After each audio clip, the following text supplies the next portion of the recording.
होने लगी। ये जगत को माया ने बनाया और इस जगत में जो दुख रूप है, जो दुख प्राप्त होता है वो माया के चलते होता है, और जो सुख का अनुभव होता है ना वो परमात्मा के चलते होता है।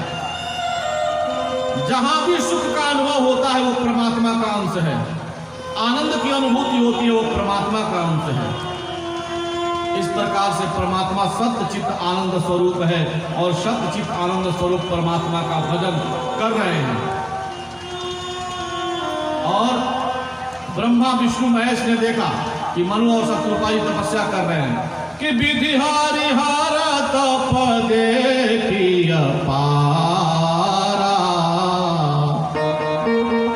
अरे विधि हारि हारा तप देखिय पारा, मनु समीप आए भगवान, मनु समीप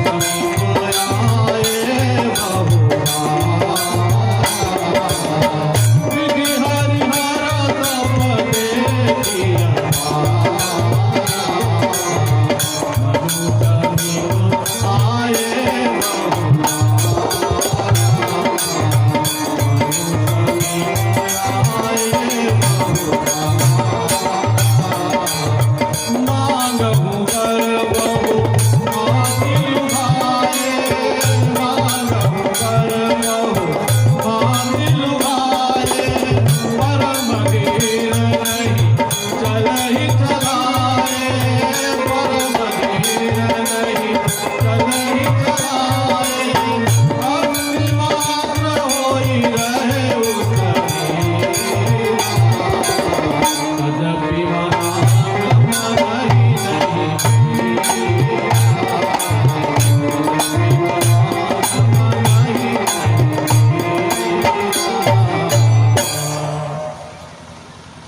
ब्रह्मा विष्णु महेश अनेकों बार आए, एक बार नहीं अनेकों बार ब्रह्मा विष्णु आए, तपस्या को देखा।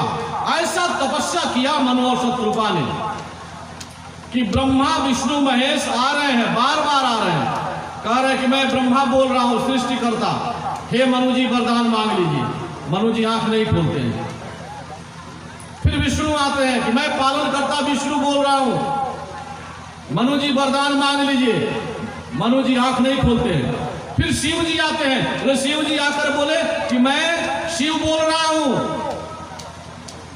आप आंखें खोलें, मुझसे वरदान मांगे। लेकिन ब्रह्मा विष्णु महेश के आने पर भी मनु और शत्रुपा आंखें नहीं खोलते। ये सृष्टि के नियामक, एक सृष्टि के रचयिता, एक सृष्टि के संहार करता ब्रह्मा विष्णु महेश भी आए तो मनु जी ने आंखें नहीं खोली। क्यों? क्योंकि इनसे भी ऊपर कोई सत्ता है, इनसे भी ऊपर कोई सत्ता है। उस सत्ता की, परमात्मा का भजन कर रहे हैं मनु और शत्रुपा। शरीर एकदम हड्डी हड्डी हो गया है, हड्डी मात्र शरीर हो गया है। जब ब्रह्मा विष्णु महेश आकर चले गए और मनु और शत्रुपा ने वरदान नहीं मांगा, तब आकाशवाणी हुई, मांग मांग बर भई नववाणी, बोले परम गंभीर कृपामृत सानी। धन्य हो मनु जी, धन्य हो शत्रुपा, धन्य हो मनु, धन्य हो शत्रुपा।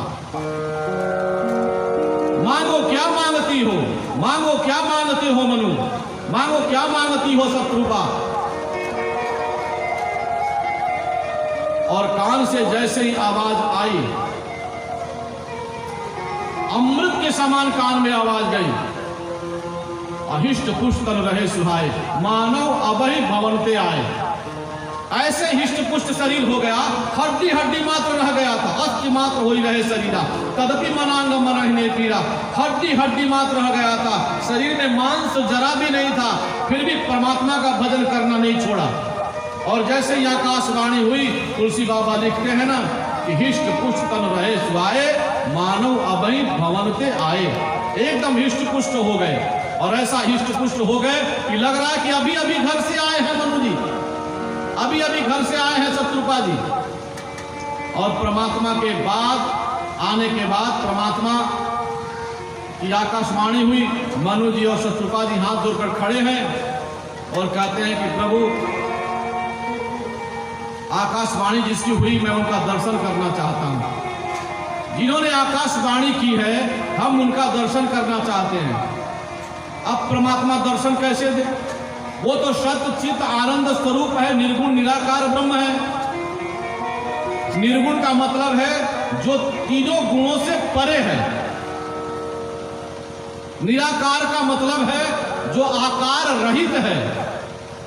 जो आकार रहित है वो निराकार है। एक अर्थ है और भी, एक अर्थ और भी है। निर्गतः आकारः यस्मात् निराकारः। निर्गतः आकारः इति निराकारः, जिससे सारे आकार प्रकट होते हैं,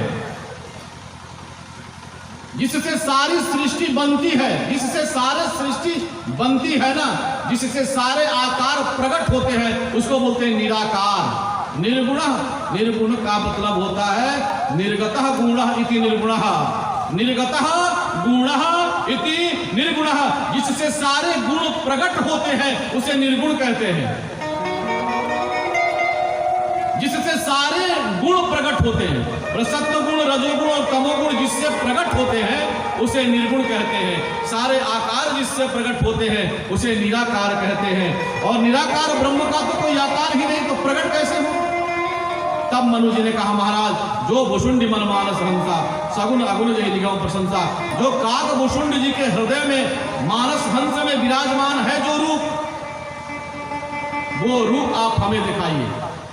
जो स्वरूप बस शिव मन माही, जो स्वरूप शिव के हृदय में बसता है वही रूप मैं देखना चाहता हूं। और जैसे ही मनु जी ने कहा कि जो स्वरूप शिव जी के हृदय में बसता है वही रूप हम देखना चाहते हैं, तो भगवान राम वहां प्रकट हो गए धनुष बाण लेकर के।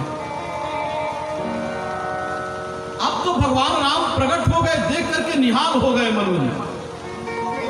और संग में आदिशक्ति जगदम्बा भी है, माता सीता भी साथ में ही है। और परमात्मा को देखकर तो निहाल हो गए मनु जी और गदगद होकर के एकदम मन से झूम रहे हैं। भगवान ने कहा, मनु कुछ मांग लो, कुछ मांग लो। मनु जी ने कहा, महाराज क्या मांगे? आपको देखने के बाद भी क्या कुछ मांगने की इच्छा रह जाती है? आपको पाने के बाद भी कोई पाने की इच्छा हो? आपके दर्शन का फल क्या है? आपको देखने के बाद, आपको पाने के बाद, आपको जानने के बाद, आपको जानने के बाद कुछ जानना बाकी नहीं रहता। आपको पाने के बाद कुछ पाना बाकी नहीं रहता। आपको देखने के बाद कुछ देखना बाकी नहीं रहता। अब आपको देखा तो क्या देखना, अब आपको जाना तो और क्या जानना, जब आपको पाया तो और क्या पाना। परमात्मा ने कहा, नहीं, मेरे दर्शन का फल है, कुछ तो मांग लो। मनु जी ने कहा, प्रभु अगर आप हमें कुछ देना ही चाहते हैं तो मैं आपसे मांगना तो बहुत कुछ चाहता हूं, लेकिन जैसे कोई कल्प वृक्ष के सामने जाए और दरिद्र कुछ मांगने में संकोच करे ना, वैसे ही संकोच हो रहा है। लेकिन प्रभु आप कहते हैं तो मैं मांगता हूं, चाहे तुम्हें समान सुतम प्रभु सन कौन दुराव। प्रभु मैं आपके जैसा पुत्र चाहता हूं। पहले तो मनु जी सोचते हैं कि मैं आपको ही पुत्र के रूप में मांगूंगा, प्रभु आप मेरे पुत्र के रूप में प्राप्त हो। लेकिन मनु जी ने कहा कि नहीं। फिर बाद में सोचते हैं कि परमात्मा मेरे पुत्र बनेंगे कि नहीं बनेंगे। इस संकोच में मनु जी कहते हैं कि चाहे तुम्हें समान, पहले तो तुम्हें ही कहना चाहते थे, चाहे तुम्हें सुत, लेकिन बाद में कहते हैं चाहे तुम्हें समान सुत प्रभु सन कवन दुराव। प्रभु समय खत्म हो गया है और समय से सब कुछ